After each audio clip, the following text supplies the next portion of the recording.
तुम उन्हें अपने जिसको भी वोट देना है, अगर तुम्हारा राइट ऑफ वोट है तो है, नहीं मेरा नहीं है, जो 18 वैसे। साल की होगी तब होगा। जी। और ये देखो,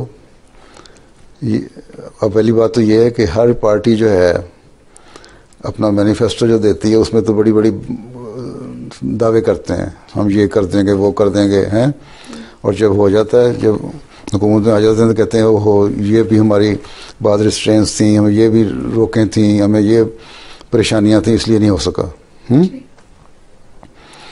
इसलिए हमें तो ये देखना है, एक तो ये बात याद रखो कि सारे पॉलिटिशियन एक जैसे होते हैं।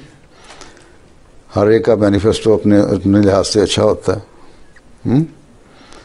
लेकिन जो तुम्हारे से अच्छा है, जिस इलाके में मुसलमानों के साथ अच्छे ताल्लुकात हैं, इसके मुसलमानों को बुरा नहीं समझता और तुम्हारी बेहतरी के लिए काम कर रहा है, और या उस कम्युनिटी के लिए, अपनी लोकल कम्युनिटी के लिए अच्छा है काम कर रहा है वो हैं, तो उसको वोट देना चाहिए। कुरान करीम में भी अल्लाह ताला ने यही फरमाया कि जो इमानत है, इमानत वोट भी तुम्हारी एक अमानत है, हैं?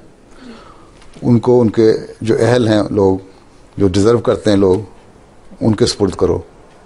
ठीक, तो ये मुल्की इलेक्शनों में भी जो लोग तुम्हारे ख्याल में, जो पॉलिटिशियन, जो मेंबर ऑफ पार्लियामेंट 3 4 5 पार्टियों में खड़े हैं ना, जो अच्छा है तुम्हारे ख्याल में और सही तरह अपने इलाके की, अपनी कम्युनिटी के लिए अच्छी खिदमत कर सकता है, उसको वोट देना चाहिए।